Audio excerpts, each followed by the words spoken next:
dikush me dikë se do bëjnë krushi. Bashkohet dikush me dikë sepse interesat e të dyja palëve e duan këtë gjë dhe të dyja palët fitojnë nga kjo gjë. Kjo është shumë e thjeshtë. Dhe sot në kohën kur gjërat po shkojnë duke bërë më të vështira botërisht, nevoja për t'i rezistuar kohës dhe nevoja jon për t'i rezistuar sfidës së tregut evropian. Do hymë në një treg, miqtë e mi, që ka shumë oportunitete, po ka edhe sfida vdekjeprurëse për kompanitë. Pse e vdekjeprurëse? Sepse sot atë arkën e domates ti po nuk e çove dot në tregun evropian për shkak të parametrave e shet këtu. Nesër nuk do e shesësh dot as këtu. Tregu evropian do thotë që ne do bëhemi pjesë atij tregu dhe jo thjesht do jetë standardi i sigurisë ushqimore për qytetarët ai që duhet në Europë, por i njëjti do jetë dhe këtu, sepse dhe qytetarët e Shqipërisë do kenë pasaportën europiane dhe do kenë gjitha standardet europiane. Si do realizohet kjo tani? Duke thënë që o zot bëjë ëndër se nuk do ndodhi, do ndodhi. Do vi më shpejt se sa ç'mund ta imagjinojmë dhe se sa ç'mund të thonë ata që rrinë bërtasin kot në kot, u bllokuan, nuk është bllokuar asgjë.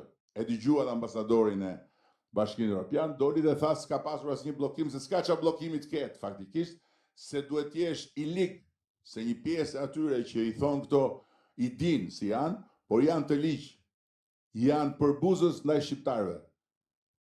I konsiderojnë shqiptarët budallëj. Kujto se shqiptarëve ju kanë mbet ora akoma te toka e Xanun edhe tek merrni armët.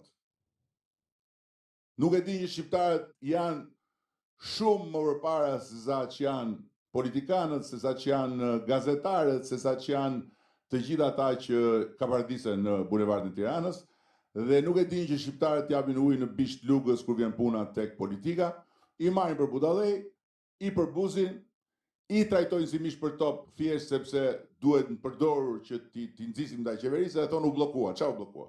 Nuk është bllokuar asgjë sepse janë negociata. Negociata do thot bisedime. Dhe s'ka pasur asgjë për të bllokuar që të bllokohet. Por ajo që duhet them është që gjëja do të ndodhi shpejt. Dhe pjesa e negociatave dini çfarë është?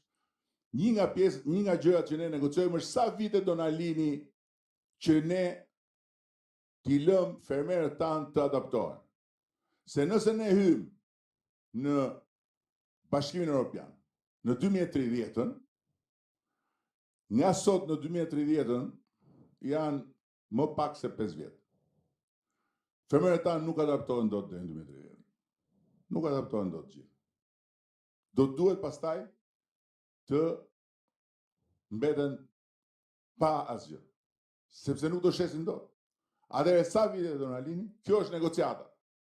Jo po shiko se ju doni të vini këtu, jo po sa vite do na lini? Dhe kemi arritur të marrim një premtim që sigurisht që do ta nënshkruajmë, dhe kur nënshkruhet do jetë fakt, që do ta shtym edhe 5 vjet të tjera. Pra do hyjmë në Bashkimin Evropian dhe 5 vjet do kemi një periudhë, si thua, lehtësie.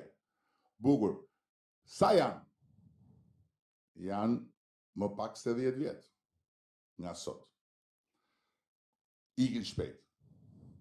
Janë pyesni mua sa shpejt ikin. Bashkë me Dhimo. Mos pyesni këta se këta kujtojnë se ikin avash. Ikin shpejt. Po se janë më të rinj. Atëherë, se thash janë të rinj, po janë më të rinj se na marrin të keqen në dy. Atëherë duhet rendur tani. Duhet fuqizuar ferma, duhet fuqizuar fermerët tani, jo me prradha, jo me lëmosha, jo me iluzione, jo me idera që së çojnë askund, hajde se po ju japim gjithë nga një thërime, ta kemi mirë, sigur janë ndihma sociale këto, por me të vërtetën ballë për ballë. Kushdo të bëhet më i fuqishëm, t'i ketë të gjitha në dispozicion. Kush nuk do dhe do të ri si dele e vetmuar, atëherë do ta haj ujku se nuk ka si mundësi për ta ndihmuar. Dhe prandaj ky mekanizmi i ri të cilin si shtat do e prezantojmë në fund pritit dhe do bëhet efektiv në 6 muajin e parë të këtij viti, do të krijohet pikërisht për këtë gjë.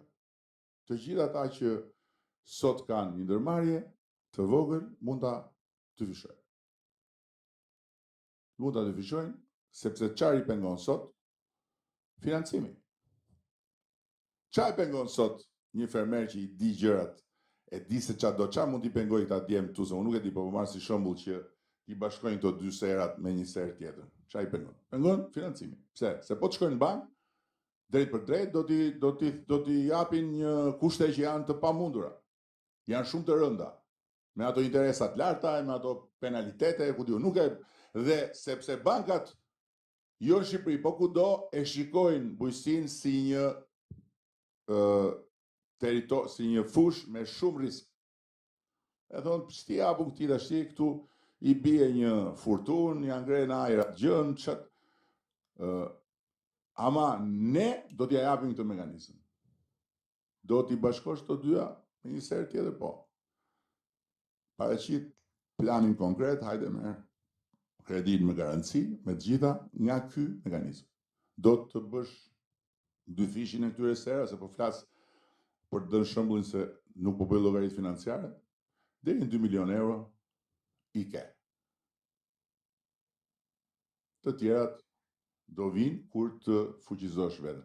Dhe këtu do mbështesim bashkimet. Bashkimet. Do ja kaloj fjalën pak dhimos për çështjen e naftës, për çështjen e rimbursimit të VSH-s, edhe natyrisht edhe për predikimin e bashkimit, sepse ndryshe nga unë, që e predikoj bashkimin e fermerëve duke parë realitetet ku fermerët janë bashkuar dhe duke e pasmësuar teorikisht këtë dhimo e ka bërë. Është bërë zengjin ky, lëre se që duket shu. Është bërë zengjin duke shitur Manafera. A më kuptoni apo? Manafera në fillim fare.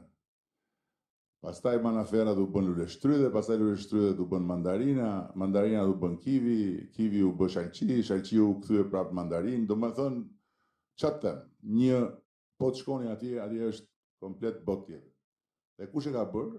E kanë bërë disa fermerë. Që nuk kanë bërë krushime njëri tjetrin, nuk kanë dhënë, kanë marrë vajza djem, nuk janë domosdoshmërisht në dashuri me njëri tjetrin, por kanë bashkuar interesat edhe janë bërë zengjinat aty. Kështu që di më urdhë fjalën, mos thuaj që nuk je zengjin, se s'ka nevojë ta thuash. As mos e thuaj, as mos e moho, as mos e po.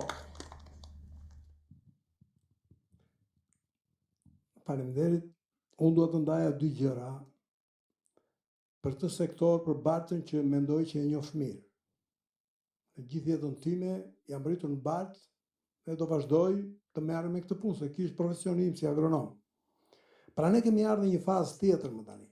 Bujqësia shqiptare nuk është më në atë fazën e emergjencës për të furnizuar tregu. Pra jemi të orientuar ku duam të shkojmë.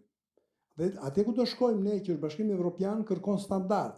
Pra kërkon të flasi domatja, jo pronari.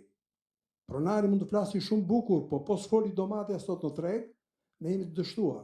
Që mos jemi të dështuar dhe të jemi faktor, duhet që të kemi një zinxhir dhe të jemi të orientuar se çfarë do mbjellim dhe ku do të çojmë. Pa kemi nevojë për tregje. Tregjet nuk i çajmë dot as me fjalime, as me teori, as me çara. I çajmë me produkt. Dhe koha ka thirrur në skenë bashkimin. Nuk e çfarë bën tjetri ti është faktor. Po marr një shembull, ne prodhojmë 60.000 ton mandarina dhe agrume në Shqipëri dhe Spanja prodhon 7 milionë e gjysmë ton. Hajde të mendojmë ne që të vendosim ne çmimin, të bëhemi faktor ne, të komandojmë ne sa do jetë çmimi, si do jetë historia. Pa nuk e bëjnë dot të ne. Po çfarë bëjmë ne? Ne çajmë në treg duke u bashkuar. Dhe kur u bashkove, dhe kryeministri e tha mirë sepse e ka mësuar shumë qartë të gjë, që do të jesh faktor që të bëj krushime të jaj. Të ulin tavolin që të bizetoj. Kur i thua sjell 100 kg domate, ata hidhe atje, thot neta. Çoja atje, jepi faturën. Kur i çon 50 ton, 60 ton, 70 ton, Ullet neta, merr lapsin dhe kur fillon grafiku, si e çon, si e bën, pra ulesh dhe diskuton. Në momentin tjetër, bashkimi çfarë sjell? Furnizimin me lëndë të parë që merr një fermë. Pra, nëse kemi 100 hektar të bashkuar bashkë, vesh në prodhim bashkë në shitje, do ulesh të negociosh për plerat. Njësoj kur i kërkon 1 ton ple dhe njësoj kur i kërkon 500 ton ple. Prit thot ai se kemi histori këtu. Pra, karburant e njëjta gjë, insekticide e njëjta gjë. Pra, ulesh dhe kjo është ajo 30% që sjell avantazh bashkimi. Kjo është shumë e rëndësishme. Pra, vetëm 10%, 15% i ke marrë. Uljen e kostot për punëtorët, mekanizimin dhe janë procese të tëra. Tani çfarë ndodh te skema? Pra, pa bashkimin kush do jetë vetëm, nuk ka për të bërë prokopi. Absolutisht, se do i thot njëri gruaja, po dalë mos ish më burr, unë ndava nga vllai, do mbashkosh prap nuk bashkohemi më grua, do i thuash. Unë ka prodhoj të mijat, ai prodhon të tia, po kemi një menu ushqimi që ushqejmë domate, një menu që ushqejmë ullirin, një menu që bëjmë këtë, se në fund do bëj doktori analiza dhe mbi analiza do bëj këtë punë. Tani pyetja shtrohet, çfarë duhet të bëjmë ne në pozicionin që unë jam dhe fermer dhe në pozicionin që shërbej si zëvendësministër. Pra është që të gërshetojmë që institucionet tona, drejtoritë e bujqësisë, qendra e transferimit teknologjive, laboratorët të orientojnë fermerët duke filluar analizën nga toka deri te mbrojtja biologjike, që ne kërkojmë që ta bëjmë sot. Dhe me këtë skem çfarë bërëm? Është kërkesa juaj, ja Florisht e kam përballë. Kam mbajtur te pjeshkët para 3 vjetëve, 4 vjetëve kam njohur, ka 8-9 hektar me pjeshk. Kam mbajtur më dha edhe dimo. Po pse unë ka bëj me faturë, 5%, 7%, 3%, sa të jetë, po di që marr faturën, nuk rrit të aplikoj, jo është toka ime, jo s'është toka ime, aplikoj dhe marr ato lekë. I them para sa ditë që koha Flor, u realizua ajo 10%, pra do marrësh 10% të vlerës. 1 hektar serë, ja ku jemi përballë, unë u futa e pash, i njoha këta zotrinjtë dhe i njoh, dhe u më bë shumë qefi që takova djalin dhe djali më pranoi si këshilltar. Leo, i thash që vetëm po bëra agronom, dhe më dha fjalën që do bëhet agronom, zoti kryeministër. Dhe kanë 5 hektar me sera. Dhe kanë aplikuar që të rriten të bëjnë dhe 2 të bëjnë 7. Dhe i them, Leo, në 1 hektar ti prodhon 180 ton domate. Në 2 mbjellje. Llogarit nuk të bëj të holla, po të bëj të trasha, po ta bëjmë me 500 lek çmimi mesatar nga fillimi në fund. Bëjnë llogarit vet, sa është 10% që 90 milion janë 9 milion lek. Pra 9 milion lek të vjetra. Ti ulan 8, ti ulan 7. Nga 250.000 lek që merrje do marrësh. Pyetja që do bëni, a do i marrim të gjitha këto lek apo jo? Kjo është pyetja që mund të bëni ju. Pra, a do i marrim këto lek të faturave apo jo? Kjo është pyetja. Mos më bëni tani më vut prifte më ruani mjekrën. Pra, a më thatë që ta ngrija ta kthem të shqetësim qeveri? E thash të shqetësim qeveri që më thatë, më dëgjoj ministri i bujqësisë dhe ministri i financave, ja propozuam dhe kryeministrit dhe ram dakord. Tani kjo është ajo që kërkon organizimi, nuk ikim dot më perihaj. Atje ku do vëm ka rregulla. Do e kemi shumë problem këtë gjë. Mbrojtja biologjike është një standard i plot.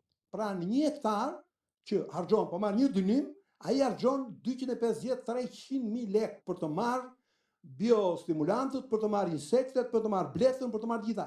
Ne kishim 50%, dhe tha dhe ministri, pra ne kishim në 2500 hektar sera që i kemi të digitalizuara, që një ditë që do vim këtu, kur të na kyet mundësia në Hoxhajt të Poliçanit, që është një model, janë 50 hektar me sera me mbrojtje biologjike, zoti kryeministër, që është mirë që të shkojmë, atje mora dhe unë leksion, sinqerisht kemi shkuar me ministrin, dhe pra për një vit janë shtuar 15 hektar. Dhe çfarë ndodh?